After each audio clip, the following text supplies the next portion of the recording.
আমাদের শিউলি সকাল নেই, সকালের সেই দরদ ভরা কোরআনের সুরও বাতাসে ভাসে না। চারিদিকে বিষ বাষ্প আজ বিরাজমান। এই বিরাট ভারতবর্ষের এক কোণে আমি অসহায়। কন্যাকুমারিকা থেকে সিয়াচিন, আসাম থেকে থর, গ্রাস করেছে ধোঁয়ার বঙ্কিম গতি। তুমি যদি বেকারদের চাকরি নিয়ে কথা বলো, তবে তোমার গলায় ফাঁসির দড়ি উঠবে।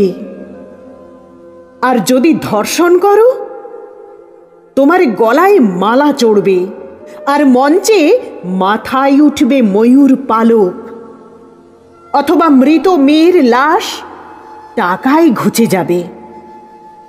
এই বিরাট ভারতবর্ষের এক কোণে আমি অসহায়।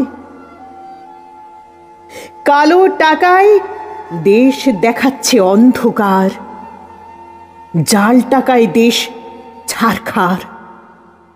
টাকা হলো সাদা, মন্ত্রী হলো ধনী, সাধারণ হলো গাধা। ধর্ম নামক খনি। তবু এ দেশ আমার নেতাজির, এ দেশ রবি ঠাকুরের, আশফাকুল্লার, বীর শহীদ ক্ষুদিরাম, নজরুলের উন্নততম শির। এ দেশ তাজমহলে মোড়া যেমন, তেমনি আছে সূর্য মন্দির, কুতুব মিনার, জামা মসজিদ। তবু এই বিরাট ভারতবর্ষের এক কোণে আমি অসহায়। এই ভারত ভূমিতে এক আশ্চর্য দৃশ্য, যা আমাকে ভাবায়। তবে বলি শোনো, অতনু আমার বন্ধু, মানে চাকরি সূত্রে আমার ঘনিষ্ঠ। তার বাবাকে দেখে আমি চমকে গেলাম। বাজ পড়ল আমার মাথায়, মাটি সরে গেল আমার পা থেকে। ইয়া বড় এক বুক দাড়ি, মাথায় গোল টুপি আর পরনে জুব্বা। হ্যাঁ হ্যাঁ, আমি ঠিকই বলছি।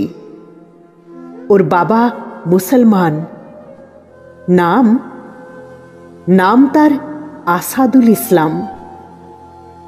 কেমনই সম্ভব বাস্তবের এই ভারত ভূমিতে?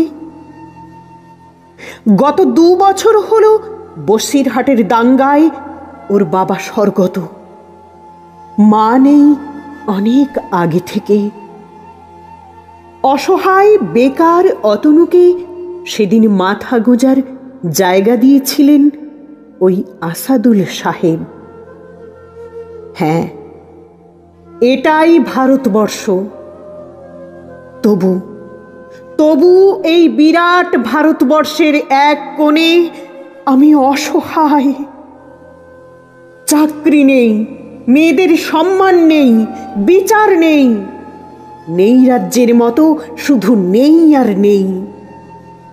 তবে তার মধ্যে আছে ধর্মের জিগির, আছে নৈরাশ্য, আছে জিঘাংসা, আছে অসত্যের আলাপন।